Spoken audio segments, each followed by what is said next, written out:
One seat, one hoodie, and a storm brewing at 30,000 feet. "Excuse me, sir, you can't sit there. That seat is reserved for preferred passengers." The woman's voice snapped like a seatbelt across my thoughts. I hadn't even taken my first sip of coffee. Just settled into my window seat. 15F, hoodie zipped up, dog tags tucked beneath the fabric. A quiet flight from Atlanta to Denver, or so I thought. I glanced up, blinking once to process what I was seeing. There she was. Mid-50s, pastel travel set, oversized sunglasses despite the cabin being dim, and that haircut, the kind that almost came with a megaphone for unsolicited opinions. Karen, of course. "I'm sorry?" I asked, pulling one earbud out. She pointed at the placard above my seat. "These seats are designated for premier tier passengers. That means regular folks like you should sit back there." I gave a light chuckle. "Ma'am, this is the seat printed on my boarding pass, and it's a military courtesy seat, extended legroom, not first class." Her lips pursed so tight they could cut steel. "Don't lie, my husband's a pilot. I know the rules." I sighed. Good for him. "And I know this seat because I've bled in a desert to earn the right to it." That's when it began. The whole cabin wasn't paying attention yet, but the storm had started brewing, and I could already feel the air pressure drop, not from altitude, but from pure Karen energy. She pulled out a tattered pamphlet that looked like it had been printed on a home inkjet. "Flight Passenger Order Council Regulations, Section 2B, Reserved Priority Zones." In Comic Sans. I raised an eyebrow. "Did you print that at home?" "It's official," she said. "I represent the Flight Conduct and Order Task Force, FSOT. We help maintain civility on flights like this. You're violating seating harmony." Seating harmony. I leaned back slowly, trying not to laugh. "Well, FCOT or not, I've got the ticket, and I'm not moving." Her face flushed crimson. "Then I will escalate. I have the right to issue removal requests under FCOT Emergency Bylaw 4. She marched down the aisle, not toward the flight attendants, but to the front of the plane. A few passengers exchanged glances. One even whispered, "Is this real?" I pulled out my phone, sent a quick text to the Marine Corps unit group chat. "Karen tried to kick me out of my seat. Might need backup. You know the drill." Less than 30 seconds later, on board, row 8. "In the terminal, standby. Denver layover. I can meet you at the gate. Uniform or casual? Bring the flags." She had no idea what she just set in motion. I leaned back, took a long sip of my lukewarm coffee, and waited. The real show was just about to begin. Karen reappeared 5 minutes later, this time trailing a young flight attendant who looked barely old enough to rent a car. Her name tag read Ashley, and her smile was the kind that came from corporate training, polite, placating, and slightly terrified. "Sir," she said gently, "this passenger has raised a concern about seating. May I see your boarding pass?" I handed it over without a word. Ashley checked it, nodded, and looked back at Karen. "He's in the correct seat, ma'am." Karen's eyes bulged. "That can't be. He's not premier tier. This seat should be for high-value passengers, not—" She gestured vaguely. "This." Ashley blinked, visibly thrown off. "The seat is marked as available for military courtesy upgrades, and it's been assigned accordingly." Karen's voice grew louder. "He's lying. I filed a complaint with FCOT. This entire situation is a security risk. I demand he be removed until cleared." "FCOT again." Ashley turned to me. "What is FCOT?" she whispered. "I think it's her imaginary airline police," I whispered back. That made Ashley stifle a smile. Karen, clearly fed up with being ignored, pulled out her phone and began filming. "This is my documentation. This man is illegally occupying premium space. The airline will be held responsible." "Ma'am," Ashley said, now firming her tone, "if you continue to film passengers without their consent, I will have to escalate this matter to the captain." Karen's fingers twitched. She lowered the phone but didn't stop muttering. "You'll all see. When compliance enforcement arrives, they'll shut this down." Just then I heard it, a familiar voice from row 8. "Everything good back there, Jake?" I turned to see Marcus, tall, broad-shouldered, wearing a Marine Corps cap and a smirk that could defuse a bomb. "Marcus," I said, "good to see you." Karen whirled. "Are you with him?" Marcus chuckled. "You could say that. We've served together twice. He's legit. And by the way, that seat, he earned it." Karen looked between us, suddenly unsure. Her voice faltered. "This isn't over." "No," I said, sipping my coffee again. "It's just beginning." Ashley nodded and gave me a sympathetic look before retreating to the front. Karen stormed back to her seat, grumbling, but I could see her texting furiously, no doubt trying to summon her mysterious compliance officers. The rest of the passengers? They were now invested, eyebrows raised, phones tilted slightly. Some were even grinning. They had no idea that more Marines were about to board, and that this cabin drama was about to become legend. About 20 minutes later, the plane had quieted down, most passengers now engaged in hushed chatter or pretending to read SkyMall while sneakily keeping an eye on me. That's when Karen stood up again. She made a dramatic show of walking down the aisle with her phone in hand like she was on a mission. "He's still there," she whispered into it, though loud enough for anyone within 5 rows to hear. Seconds later, a man boarded from the jet bridge. He looked like he'd been pulled off the set of a low-budget reality show about mall cops. Reflective vest, cargo pants with 1,000,000 pockets, and a badge clipped to his belt that clearly read, "Visitor." Not security, not airline staff, just visitor. "This is Greg," Karen announced, arms crossed like a courtroom bailiff. "He's with FCOT enforcement, official compliance verification." Greg nodded solemnly, then began striding down the aisle like he was expecting applause. He stopped right next to me. "Sir," he said, clearing his throat, "I need you to vacate the seat. You've been flagged under FCOT's internal boarding harmony protocol." I stared at him. "Internal what?" "Boarding harmony," he repeated. "It's a conflict reduction mandate. You're in violation." "By sitting in my assigned seat?" He pulled out a laminated card, a generic ID badge with his name written in permanent marker. I almost laughed. Just then, Marcus stood up from row 8. "Greg, was it?" Greg looked startled. "Yes?" Marcus reached into his wallet and flipped open a real badge. "Sheriff's deputy and a Marine. You're impersonating enforcement on federal transportation. That's a serious offense." Greg paled. "I'm just trying to help maintain order." Another voice chimed in. From first class, a man in crisp khakis and aviators stood and walked toward us. "Order, huh?" he said. "Lieutenant Colonel Thomas Reese, U.S. Marine Corps, retired. I suggest you step off this aircraft before you find out what an actual chain of command looks like." Karen's jaw fell open. Passengers began pulling out phones again, some chuckling. A few even clapped quietly. Greg looked to Karen for backup. She gestured helplessly. "Greg," I said calmly, "unless you've got a real airline badge or federal credentials, you need to go." He hesitated, then mumbled something about being misunderstood and quickly walked off the plane. Karen sank into her seat, red-faced and silent. Marcus leaned in and whispered, "Think she's done?" I smiled. "Not a chance. But now we're just getting warmed up." You'd think after her fake officer retreated, Karen would have taken the hint. But no, she doubled down. 15 minutes passed, the cabin returned to semi-normal, and just as I was starting to think maybe, just maybe, it was over, Karen stood up again. She tapped on her phone with theatrical aggression and stomped up to the flight attendant galley. I couldn't hear her exact words, but from Ashley's expression and the furious hand gestures Karen was making, it was clear. She was calling the actual airport police. Ashley returned a few minutes later, clearly exhausted. "Sir, just a heads up, airport security has been requested to meet the plane upon landing." I nodded. "Thank you for the warning." Karen sat back with smug satisfaction, arms folded, eyes fixed forward like she'd already won the war. But I wasn't worried. Not even close. By the time we landed in Denver, my phone had already buzzed 4 times. "I'm at gate 32, full uniform. Let me know when they board, I'll walk up casual. Airport PD includes Corporal Gaines. Tell me if he shows up. I owe him a beer." The seatbelt light dinged off. Passengers stood, grabbing bags, stretching. I stayed seated, so did Karen, still filming. Then the officers came on board. 2 of them. One younger, one older. Both in standard airport PD uniforms. Karen jumped up like a contestant on a game show.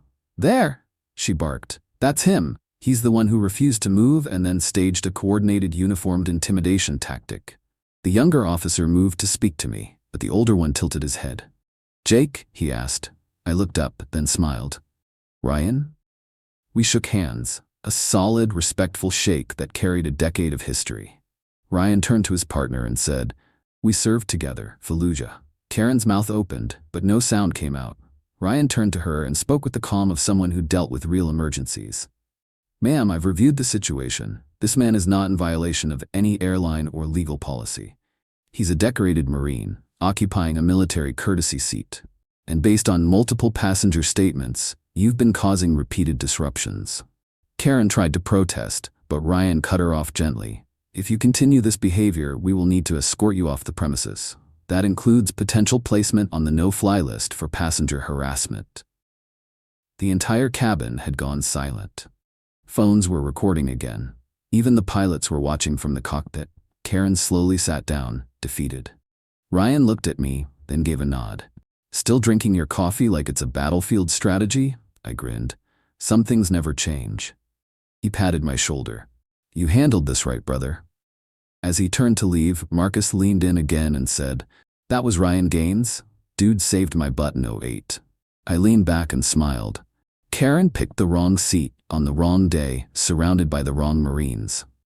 I thought it would end there. Karen red-faced, the police walking off, and the rest of us preparing to deplane in peace. But people like her never go quietly. 2 days later, a thick envelope landed in my mailbox at home. Inside, a legal-looking document, written in the same Comic Sans as her infamous FCOT pamphlet, a civil suit. Karen was suing me. Charges? Emotional distress, disruption of travel peace, unlawful intimidation by military presence. She even included a screenshot of the moment Marcus stood beside me, claiming it was a tactical act of coercion. Her demand? $15,000 and a formal apology to the FCOT, which, as far as we could all tell, still didn't actually exist. I sent the file to Vince, another Marine in our unit and now a full-time attorney. His response? A 2-word email. I'm in.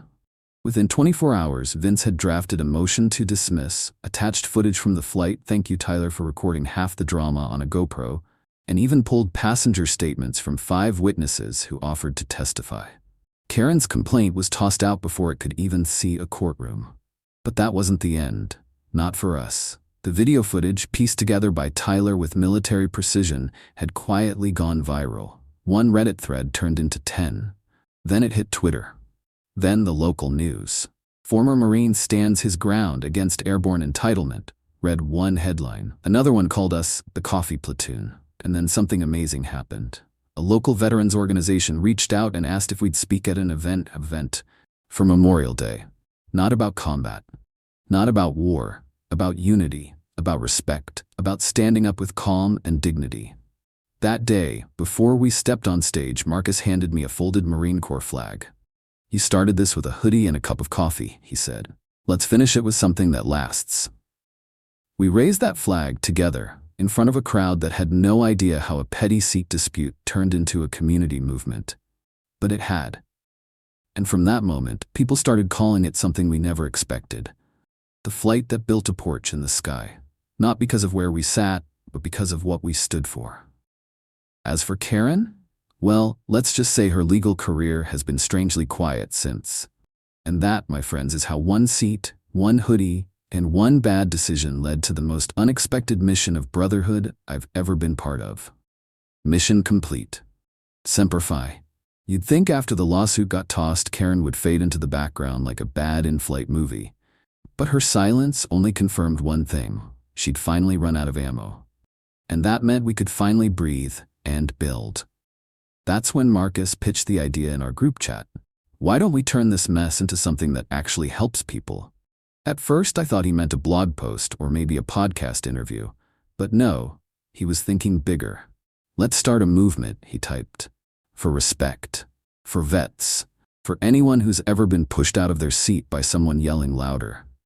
He called it Operation Aisle Shield. The name stuck instantly. Tyler mocked up a logo, Vince drafted a mission statement, and before I even finished my morning coffee, we had a website, a few donors, and an inbox full of messages from people who'd watched the video and said, that was me once. It wasn't just Marines. It was nurses, teachers, janitors, single moms, retired firefighters, everyday people who'd been told to move when they belonged exactly where they were. So we turned our porch in the sky moment into a toolkit. How to stay calm, how to document abuse, how to use your rights without raising your voice, and most of all, how to stand your ground with honor. We even started hosting pop-up coffee chats at airports. Sounds ridiculous, right? But people showed up. Uniforms, civilians, young, old. They'd sip their coffee and share their stories. Some cried, some just needed to be heard. Marcus flew to LAX to meet with a major airlines executive team. Vince got invited to speak on a panel about aviation ethics. And Tyler's video? It hit 12 million views in a week. The best part? It wasn't about revenge, it wasn't about Karen. It was about rebuilding something real, where something fake had tried to take root. And somehow, in all that motion, something beautiful happened. We stopped being just passengers. We became protectors of dignity, of each other, of the aisle seat that became a symbol. Operation Aisle Shield had launched, and it wasn't slowing down. What happened next felt like watching the first ripple become a wave.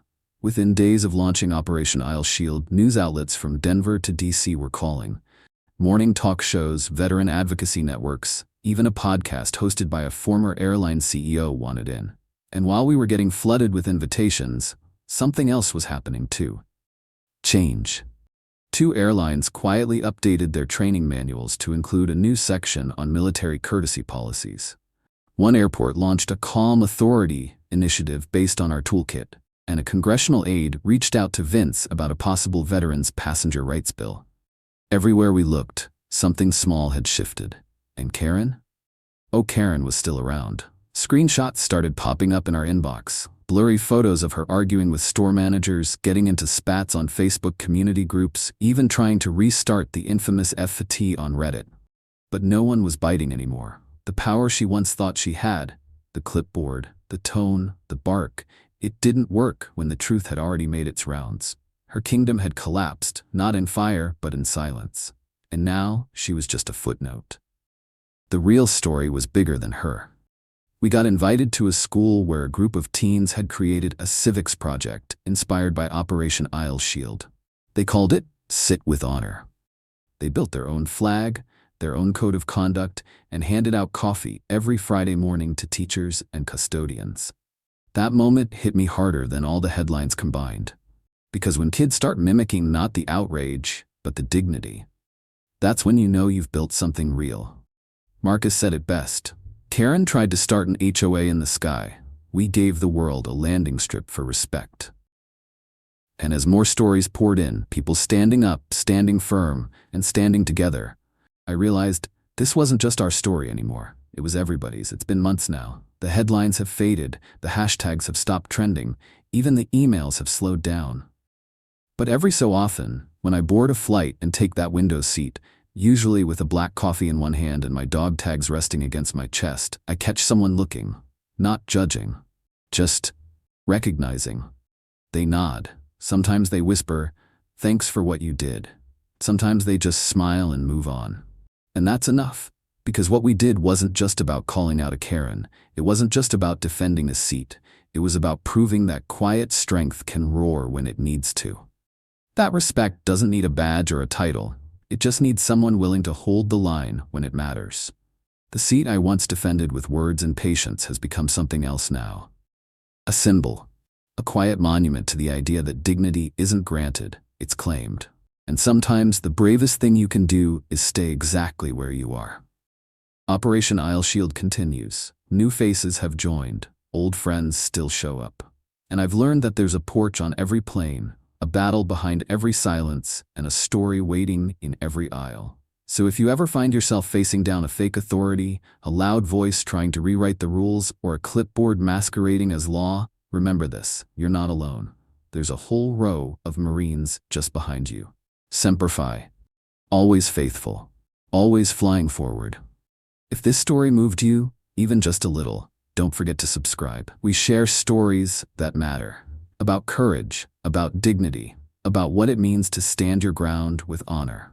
Hit that subscribe button, leave a comment, and let us know, have you ever faced a moment like this? Because here at Aiva Stories, your voice could be the next one that echoes.